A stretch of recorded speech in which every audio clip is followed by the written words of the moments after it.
얼마 전에 제가 교보문고에 갔을 때 여러 가지 책들을 둘러보는 가운데 에세이 부분에서 1위로 베스트셀러로 되어 있는 것을 보니까 홍정욱 씨가 쓴 50이라고 하는 책이었습니다.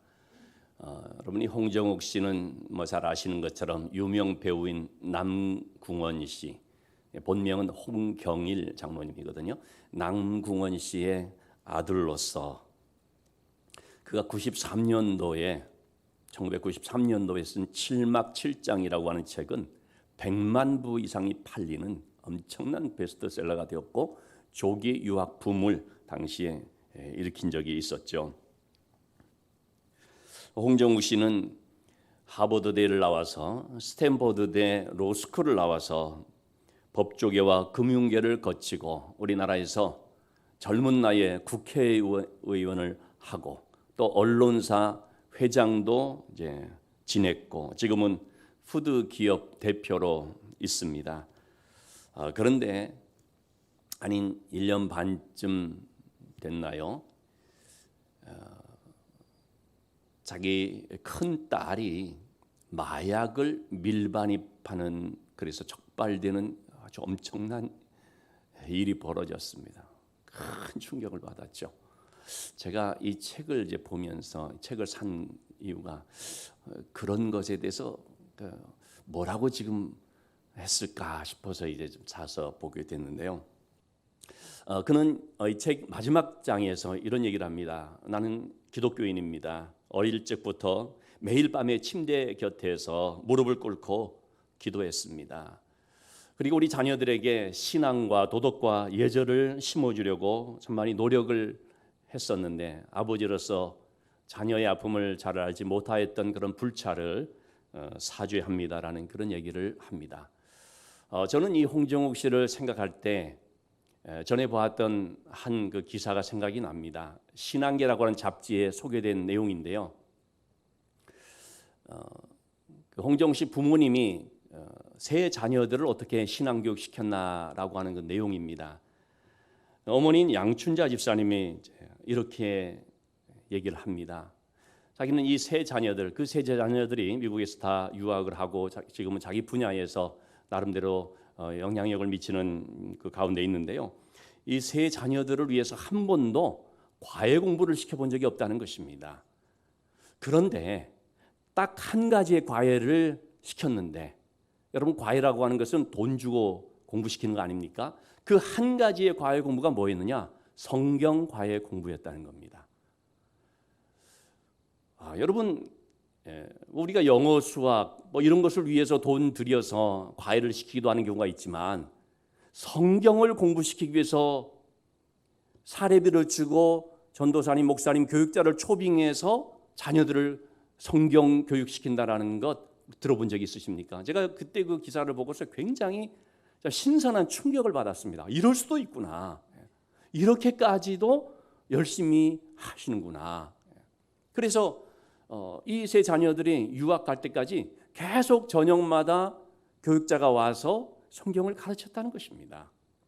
그만큼 자녀들에게 이 성경을 가르치고 성경을 배우게 하기 위해서 힘썼다는 것을 말하는 거죠. 홍정욱 씨는 그 책에서 이렇게 얘기를 합니다. 사람을 읽으려면 한비자를 읽어라. 사람을 이기려면 손자병법을 읽어라. 사람을 다스리려면 논어를 읽어라. 그런데 사람을 구원하려면 성경을 읽어라 라는 얘기를 합니다. 여러분 성경이 어떤 책입니까? 하나님의 구원의 지혜가 있는 책입니다. 오늘과 우리 다음 주에 걸쳐서 본문의 말씀 쭉 상고해 보고자 하는데요. 이 본문의 말씀은 성경이 어떤 책인가 하는 것을 우리에게 가장 잘 말해주는 내용이라고 하겠습니다. 동시에 이 말씀은 바울 사도가 이제 마지막으로 권면하는 말씀이 되는데 1절 말씀에 보면 말세에 고통하는 때가 이르리니 합니다. 말세가 될수록 세상이 어떻게 된다는 것인가? 13절의 말씀을 보니까 악한 사람들과 속이는 자들은 더욱 악하여져서 속이기도 하고 속기도 한다는 말씀을 하고 있습니다. 여러분 말세의 특징은요. 악한 자들이 더욱 악해져 간다는 것입니다. 여기서 말하는 이 악한 자들, 속이는 자들이란 누구를 말하는 것일까요? 디모데서 3장 8절 말씀에 얀네와 얀브레가 모세를 대적한 것 같이 하는데요. 여기서 말하는 얀네와 얀브레는 모세에게 대적하였던 애굽의 술사들을 가리켜 말합니다. 그처럼 진리를 대적하는 자들이 악하고 속이는 자라는 것입니다. 여러분, 그런데 이것은 모세 때만 그런 것이 아니고 바울 시대에만 그런 것이 아니고요. 지금도 마찬가지입니다. 이렇게 거짓 교사들이 있습니다. 늘 있어 왔죠. 그들은 거짓 진리로 속입니다. 다른 복음을 전합니다. 바울은 갈라디아서 1장 8절 9절에서 그런 말을 하고 있습니다. 다른 복음을 전하면 저주를 받을지어다. 다른 복음을 전하면 저주를 받을지어다. 아주 강력하게 얘기를 합니다. 지금도 보면 여러분 11조를 할 필요가 없다. 이렇게 말하는 목사님들이 있습니다. 천국과 지옥은 없다. 그렇게 말하는 목사님들이 있다고요. 여러분, 그런 말에 속지 말아야 됩니다. 누구 말을 우리가 들어야 됩니까? 성경에서 뭐라고 말씀하고 있는가를 봐야 되죠.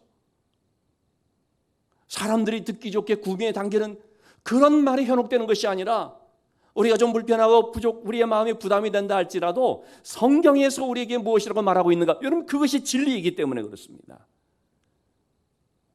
사탄은 속이는 거짓의 영입니다. 그래서 사탄에게 미혹이 되면 남을 속이고 또 자기도 속기도 합니다. 여러분, 사람들이 왜 속습니까? 자기 욕심에 이끌려서 혹은 무지 때문에 속는 경우들이 많습니다. 야곱은 속이는 자라는 말을 듣습니다. 실제로 그는 아버지와 형을 속여서 장자의 축복을 가로챕니다. 그리고 도망을 가서 외삼촌 라반의 집에서 일하면서 지내는데 그때 그는 외삼촌 라반에게 혹독하게 당합니다. 이런 대가를 지불을 받는데 품삯을 10번이나 변경시켜버리는, 10번이나 속임을 당합니다. 그리고 또한 야곱은 자기 아들들에게 요셉이 죽었다라는 얘기를 듣는데요, 속은 것입니다. 그래서 얼마나 고통의 세월을 지냈습니까? 여러분, 이처럼 누군가를 속인다라는 것 또는 속는다라는 것은 정말 고통스러운 일인 것을 볼 수 있습니다. 그렇기 때문에 하나님께서는 사랑하는 하나님의 자녀들에게 진실하기를 원하십니다. 속이는 자가 되기를 원치 않습니다. 14절 말씀에 보면 그러나 너는 이라고 말하지 않습니까? 이렇게 악한 자들, 속이는 자들이 더욱더 악하여지고 속이는 시대 가운데 그러나 너는, 다른 모든 사람들이 그렇게 한다 할지라도 너는 그러면 안 된다라는 말이죠. 너는 정직해야 된다는 말입니다. 제가 군대 생활을 하는 가운데 상병 말년 때 한 달만 있으면 병장을 다는 시점이었습니다. 그때 두 번째 정기 휴가를 가게 됐습니다. 그러자 후임병들이, 그때 그런 것이 하나의 관례처럼 되어 있었는데 조금 있으면 병장을 다니까 나름대로 선배를 좀 위안납시고 제 모자에다가 상병 계급장 대신에 병장 계급장으로 바꿔준 것입니다. 뭐 늘 그래 왔다는 거죠. 이게 좀 대접한다는 거죠. 그리고 다음 날 연대 본부에 휴가병들이 다 집결해서 인사과장 그분이 이제 훈시하는 것을 듣고 이제 출발을 하는 것입니다. 그래서 인사과장이 주의 사항들을 몇 가지 전달하는데 그 중에 하나가 뭐냐면, 여러분들 중에서 말이지 휴가를 가서 자기 계급을 이렇게 바꿔서 다는 경우들도 있다. 이제 그런 얘기를 하는 겁니다. 제가 속으로 뜨끔했습니다. 근데 그때 구경하러 왔던, 저는 4대대에 속했는데요, 2대대 한 간부가 저를 잘 아는 분이거든요. 저를 보더니만 저 김영신이부터 틀렸는데? 라고 얘기를 하는 것입니다. 그 순간 인사과장이 저를 딱 보더니 모자에 달린 계급하고 옷에 부착된 계급이 다르거든요. 그래서 저는 그날 얻어맞고 휴가를 떠나지 못하고 그 다음 날 이제 잘 정비한 다음에 떠나게 됐는데 제가 속으로 얼마나 억울했는지 모릅니다. 그런데 그때 깊이 깨달은 것이 뭐냐면, 다른 사람은 그럴지라도 넌 그러면 안 된다라고 하는 것입니다. 하나님께서 그렇게 하시는구나라는 걸 느꼈습니다. 여러분, 우리가 그런 것들을 경험할 때가 있거든요. 남들은 10가지를 잘못했는데 별 드러나지 않는데 나는 한 가지를 잘못한 그게 딱 적발되는 경우들이 있지 않습니까? 매스컴에도 보면은 예수 믿는 사람들의 잘못했다는 것들이 자꾸 드러나거든요. 여러분, 그런 것이요, 남보다 더 많이 그래서가 아니라 저는 그렇게 생각합니다. 하나님이 드러내시는 것입니다. 왜요? 넌 그러면 안 된다는 것입니다. 다른 사람하고 기준을 같이 하면 안 된다는 것입니다. 여러분, 왕들 중에서 다른 여인을 이렇게 범해서 잘못하는 왕들이 얼마나 많이 있겠습니까? 그런데 다윗 경우에는 딱 한 번 그렇게 했더니 하나님이 그것을 다 끄집어내서 얼마나 크게 혼내십니까? 왜 이렇게 다른 왕들하고 다윗을 다르게 다루고 가십니까?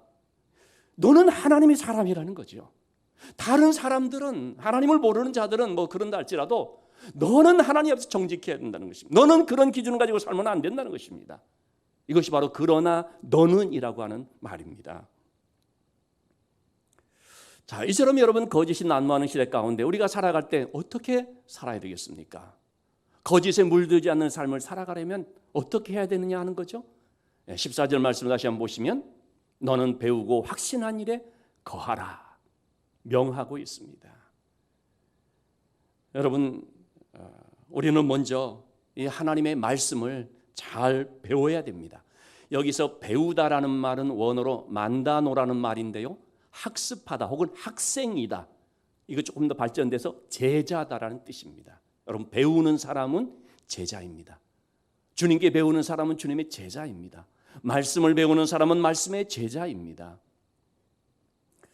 우리는 우리가 믿는 것을 정확히 알아야 되는데 뭘 믿는지도 모르고 신앙생활하게 된다면 그것은 너무나 불행한 것이지요.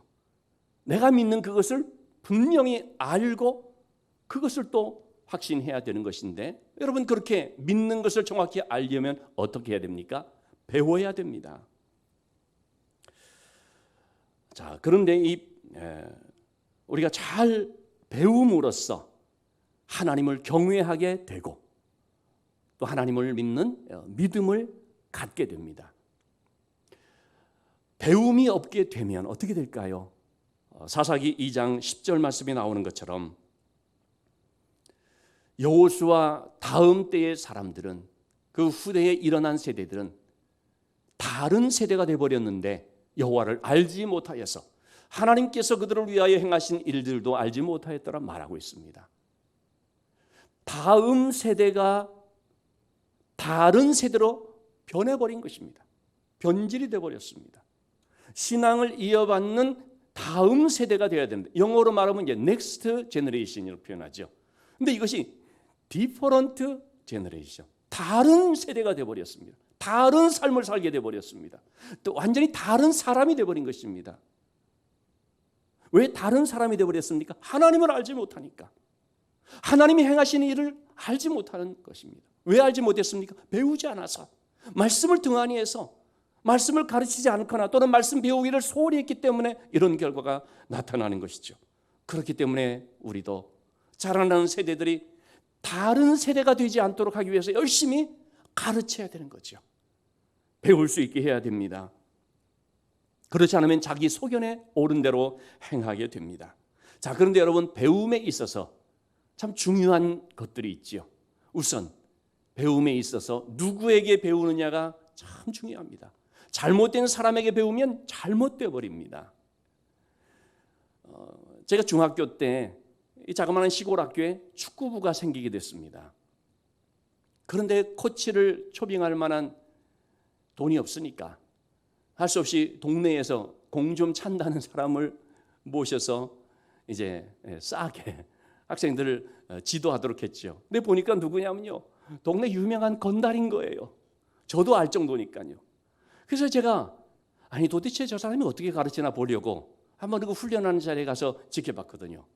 그랬더니요, 뭘 가르치냐면 이렇게 공을 몰고 가다가 상대방이 딱 나타났을 때 상대방의 발을 밟고 지나가는 요령을 가르치는 거예요. 여러분, 그게 뭡니까? 기술입니까? 반칙이죠. 그래서 제가 속으로 어린 나이지만 혀를 찼습니다. 정말 저런 사람한테 배우니 저렇게 될 수밖에 없구나. 여러분 누구에게 배우느냐 하는 것이 굉장히 중요합니다. 오늘 본문의 말씀을 보면 너는 누구에게서 배운 것을 알며, 여기서 말하는 이 누구에게서라는 것은 복수형으로 되어 있습니다. 그러니까 디모데가 누구에게서 배웠는데 그것이 여러 사람이라는 거죠. 자, 우선 누구에게서 배웠습니까? 디모데후서 1장 5절 말씀에 보니까 너에게 있는 이 믿음은 먼저 내 외조모 로이스와 내 어머니 유니게 속에 있더니 너의 속에도 있는 줄을 내가 확신한다 말합니다. 여러분, 디모데가 믿음을 갖게 된 것은 어려서부터 가정에서 신앙 교육을 잘 받았기 때문이죠. 어떻게 신앙 교육을 받았습니까? 외할머니로부터 말씀을 배웠습니다. 어머니로부터 말씀을 배웠습니다. 여러분, 참 이 할머니, 어머니 얼마나 중요한지 모릅니다. 꼭 할머니, 어머니만 아니지만, 그런데 보면은 참 이 할머니, 어머니의 사랑을 통해서 하나님의 말씀을 배우고 신앙으로 잘 자라는 경우들이 많은 것을 우리가 볼 수가 있죠. 자, 그런데 이때 디모데가 배운 말씀은 어떤 말씀이냐면 사실은 구약의 말씀이죠. 왜냐하면 아직 신약이 완성이 되지 않았기 때문에 구약의 말씀만을 보면 조금 불완전하죠. 왜냐하면 구약에서 말하고 있는 메시아, 하나님께서 약속하신 그 구세주가 그리스도가 누구신가, 그건 신약에서 나오기 때문에요. 자, 그렇기 때문에 디모데는 또 누구에게 배우게 됐습니까? 바울에게 배우게 됐습니다. 1차 전도여행 마지막 부분 루스드라 더베 부근에서 바울은 그곳에 있는 참 믿음 좋다라고 하는 디모데라고 하는 젊은 청년을 만나게 되었고 그를 제자요 믿음의 아들로 삼게 되죠. 디모데는 바울을 통해서 바로 그 구약이 약속하신 그리스도가 예수 그리스도 메시아 되신 분이 바로 예수님이라는 사실을 알게 되지요. 십자가의 구원을 통해서 우리가 하나님의 자녀가 된다는 놀라운 이 진리를 발견하게 되었고 바른 신앙을 갖게 되었죠. 디모데는 이처럼 누구에게서 배웠느냐? 할머니, 어머니 그리고 바울과 같은 좋은 신앙의 지도자를 통하여서 배웠던 것을 봅니다. 근데 여러분, 열심보다도 중요한 것이 있는데 그것은 바르게 믿는 것입니다. 바른 신앙을 갖는 것입니다.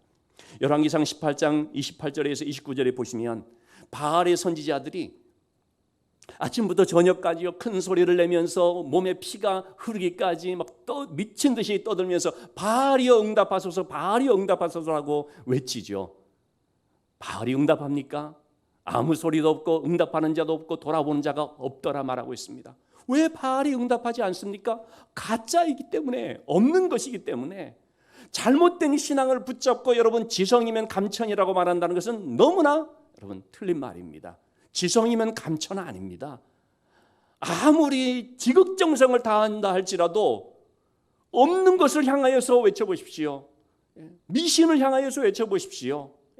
가짜를 향하여서 간구하고 소리쳐 보십시오. 응답을 하나? 안 하죠. 바른 신앙이 중요한 것입니다. 바른 신앙 안에서 우리가 열심을 가져야 되는 거죠. 자, 배움에 있어서 또 한 가지 우리가 생각해야 될 것은 바로 배우는 자의 자세입니다. 좋은 스승을 만나서 잘 배운다고 할지라도 진리에 이르지 못하는 경우들이 있음을 말해주고 있습니다. 6절, 7절의 말씀을 보니까 참 이렇게 항상 배우지만 끝내 진리의 지식에 이르지 못하는 것은 무엇 때문입니까? 여러 가지 욕심에 끌린 바 되어. 여러분, 우리가 신앙생활하면서도 마찬가지입니다. 심지어는 말씀의 양육을 받으면서도 마찬가지입니다. 우리 속에 있는 물질의 욕심, 명예의 욕심, 자기를 드러내고자 하는 인간적인 욕심, 자기를 사랑하는 마음, 이와 같은 여러 욕심에 미혹된 가운데 나름대로 배운다고, 배움에 힘쓴다고 할지라도요, 하나님의 이 거룩한 진리에는 도달할 수가 없는 것입니다. 왜요? 동기가 잘못되었기 때문에, 방향이 잘못되었기 때문에. 그렇기 때문에 우리가 배운다라고 할 때는 우리의 마음의 자세가 참으로 중요한 것입니다. 겸손히 하나님의 말씀 그대로를 잘 알고 따르고 순종하고자 하는 자세를 가지면서 나갈 때에 진리의 지식에 도달할 수가 있는 것이죠. 자, 이렇게 배우고 그 다음에는 어떻게 하라고 말하고 있습니까? 확신해야 한다는 거죠. 확신이라는 말, 피스튜어는 분명하게 알다, 확실하게 깨닫다라는 뜻입니다. 여러분, 성경의 말씀 우리가 배웠지만 이 배운 것이 지식이 되지 아니하고, 성경 지식, 교리적인 지식이 되지 아니하고 확신이 돼야 됩니다. 왜 이것이 중요한가?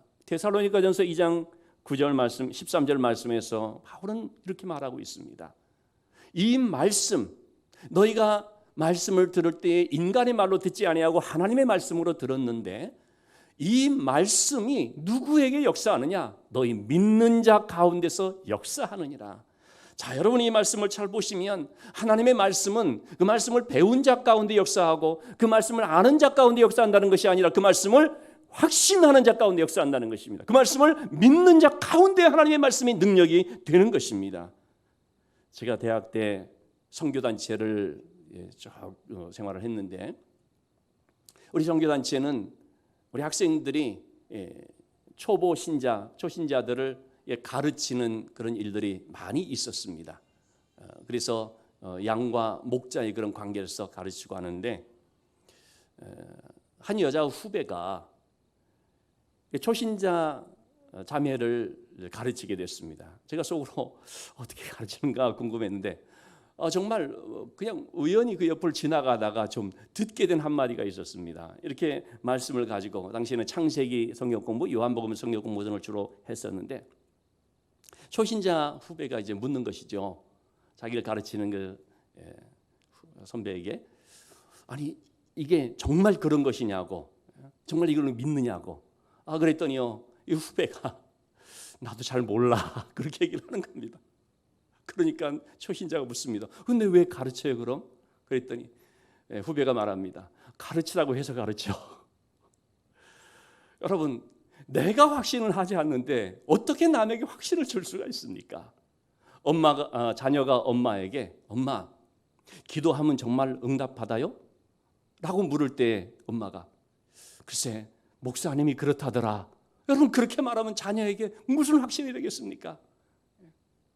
엄마가 그때 그래 내가 기도했더니 내가 체험했어 이렇게 분명하게 믿음으로 말할 때 자녀가 확신을 갖고 자녀에게도 확신을 주는 거 아니겠습니까? 확신하는 것이 중요합니다. 하나님께서 나를 사랑하셨다. 내가 확신하는 거죠. 하나님께서 나와 함께 하신다. 어느 곳에 있든지 나와 동행하신다. 하나님은 너의 하나님이시다. 이 말씀을 확신을 하는 것입니다. 그 확신 가운데서 우리가 힘을 얻는 것이고 확신을 통해서 내 삶이 변화되는 것이고 확신 가운데서 소망을 갖게 되는 것이죠.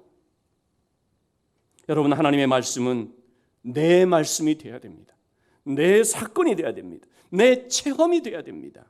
누가복음 5장 5절에서 주님은 시몬 베드로에게 이렇게 말씀을 하셨죠. 깊은 데로 가서 그물을 내려 고기를 잡으라. 시몬 베드로가 전날 밤새도록 수고했지만 한 마리도 잡은 것이 없는 상태였습니다.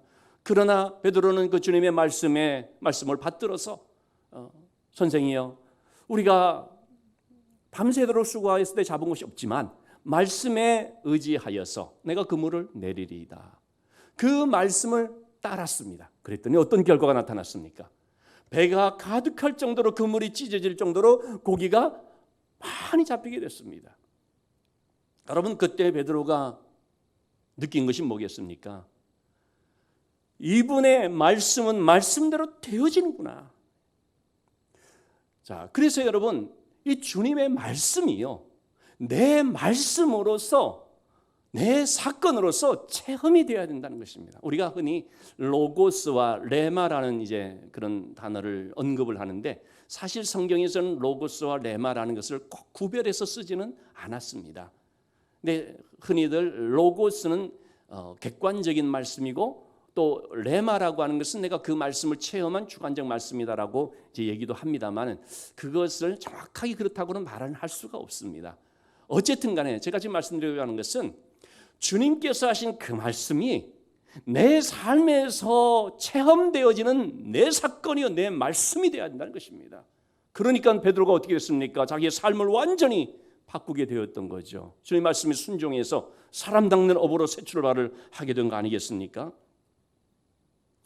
여러분, 말씀이 이론이 아니라 나의 체험이 될 수 있기를 주님의 이름으로 부탁을 드립니다. 내 이러한 체험이요 과거로 끝나면 안 되고 과거형이 되어서는 안 되고 현재형이 돼야 됩니다. 다윗이 골리앗 앞에 서게 되지요. 어떻게 그럴 수 있었을까요? 다윗은 사울 왕에게 이렇게 고백을 합니다. 사무엘상 17장 34절 37절 말씀, 좀 긴 분량인데 요지는 이런 것이죠. 내가 아버지의 양을 칠 때에 맹수들이 나타났었지만 하나님께서는 나를 사자의 발톱과 곰의 발톱에서 건지셨었습니다. 하나님이 이렇게 건지셨은 즉 과거에 그런 사건이 많이 있었던 거죠. 지금 내가 이 블레셋 사람의 앞에 나갈지라도 하나님은 나를 이 블레셋 사람의 손에서도 건져내시리이다. 과거에만 있었던 사건이 아니고 지금 현재 하나님이 나와 함께 하시고 하나님이 이 일을 행하여 주신다는 확신입니다. 사도 바울은 고린도후서 1장 10절 말씀에서 하나님께서는 우리를 그 많은 고난 가운데서 큰 사망에서 건지셨다 말하죠. 건지셨고 그 다음에 뭐라고 말합니까? 또 건지실 것이고 지금 건지신다는 것이고요. 그리고 앞으로도 건지시기를 바랍니다. 하나님이 하신 그 일이 과거형이 아니라 현재형이고 미래에 쭉 이어지는 동일한 사건이라는 말씀이죠. 여러분, 우리가 하나님의 말씀을 확신한다고 할 때 과거 한때 그랬다는 것이 아니라 지금 현재 그 말씀을 확신하는 삶이 될 수 있기를 주님의 이름으로 축원합니다. 자, 그렇게 하기 위해서는 우리는 또 하나님의 말씀에 어떻게 해야 됩니까? 거해야 됩니다.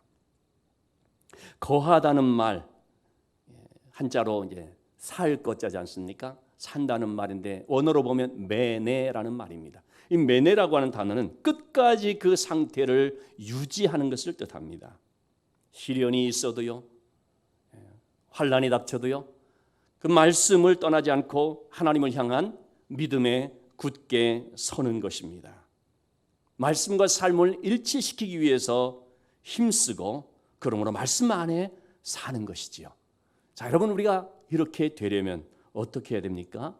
아주 중요한 것이 말씀에 순종하는 것입니다.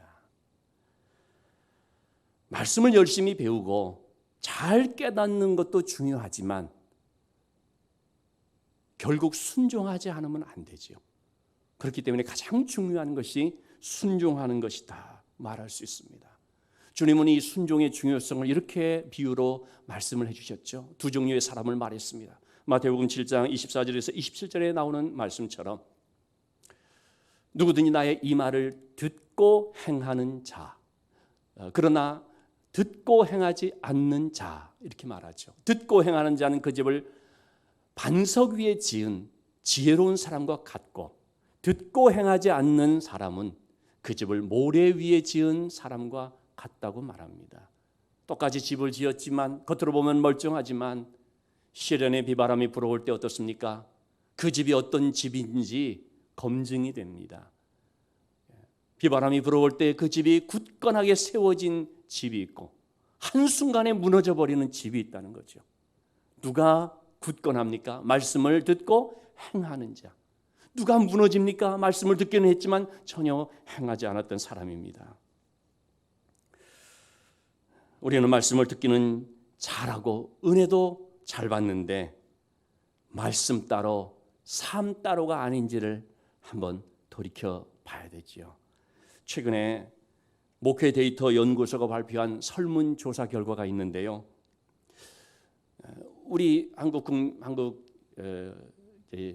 사람들이 한국 교회를 신뢰하느냐라는 질문에 신뢰한다는 응답이 21%밖에 안 되고요. 신뢰하지 않는다, 한국 교회를 신뢰하지 않는다라는 응답이 76%가 됐습니다. 그중에 믿는 사람들 빼고 믿지 않는 사람들만 대상으로 한국 교회를 신뢰하느냐는 질문에는 9%만 신뢰한다라고 답변을 했다고 합니다. 그런데 이 조사는 정확히 1년 전 2020년 1월 달에 한 같은 내용인데요. 그때하고 비교해 보니까 작년 1월 달에 조사 때는 한국 교회를 신뢰한다는 것이 32%, 그것도 적은 수치죠. 근데 거기에서 지금 1년이 지난 지금 21%로 더 하락을 해버렸다는 거죠. 여러분, 왜 이런 결과가 나왔을까요? 물론 여러 가지 분석들을 할 수가 있지만 저는 이렇게 말씀을 드리고 싶습니다. 우리가 하나님의 말씀을 잘 아는데, 믿는 사람들이 하나님의 말씀을 배우고 한다고도 하는데 결국은 말씀의 가르침과 삶이 다르기 때문이 아니냐라는 것이지요. 여러분, 소명과 사명이라는 말이 있지요. 교회 다니는 사람은 늘 듣게 되는 말입니다. 소명이라는 말은 부를 소자, 불렀다는 거죠. 하나님께서 우리를 불러주신 것, 얼마나 큰 은혜입니까? 이게 소명입니다. 직업이라는 것도 하나님이 부르신 자리이기 때문에 소명으로 표현하고 소명의식을 또 가져야 되죠. 근데 소명과 더불어서 사명이 있습니다. 사명은 심부름할 사자, 사명은 보내시는 걸 말합니다. 하나님은 우리를 은혜 보좌 앞으로 불러주셨고 말씀 안으로 불러주셨는데 부르신 다음에 어떡합니까? 우리를 보내십니다.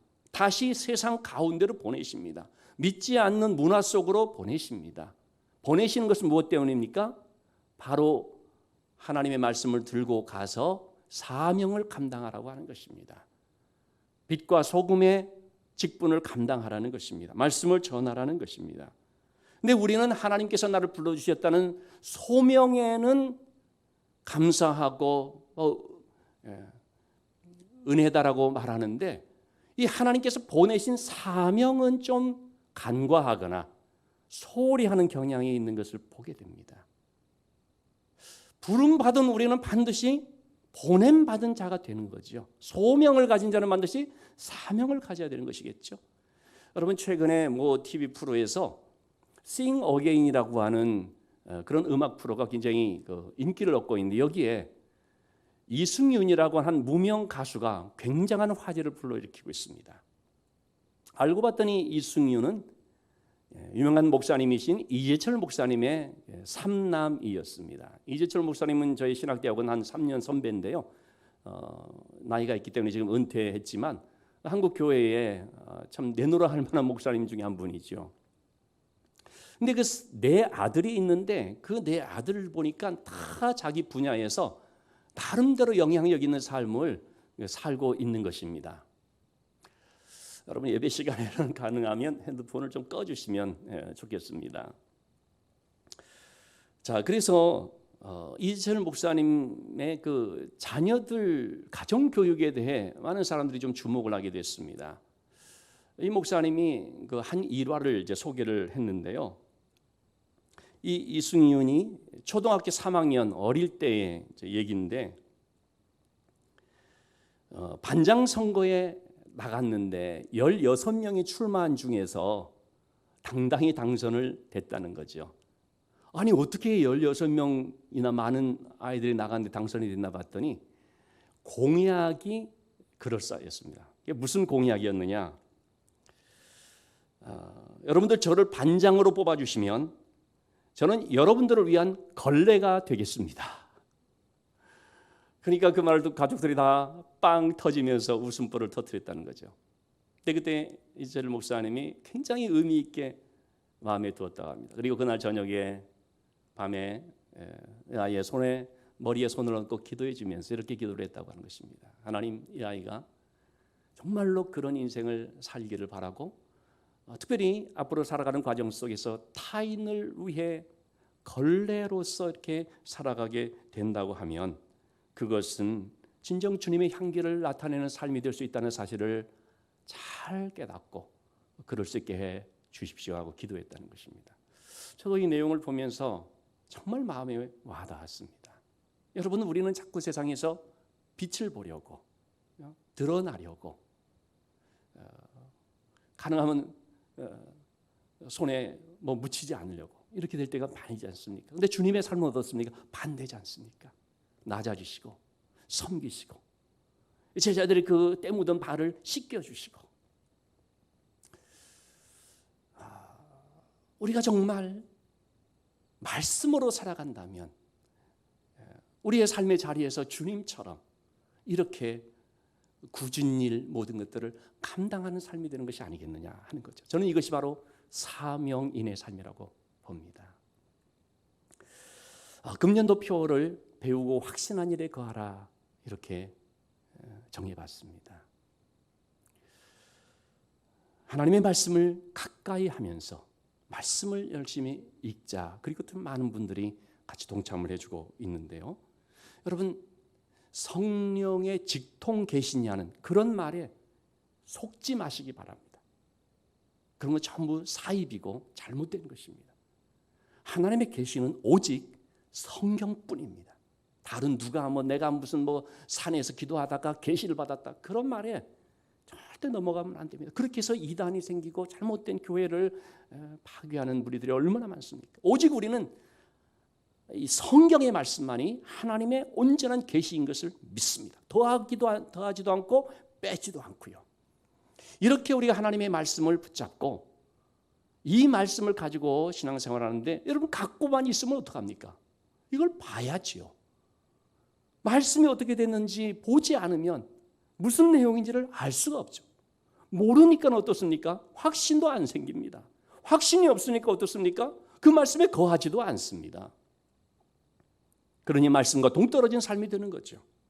말씀을 잘 배워야 됩니다. 그럴 때에 우리에게 확신이 옵니다. 확신이 오므로 우리가 순종할 수 있고, 그리고 그 말씀 안에서 살아갈 수가 있는 거죠.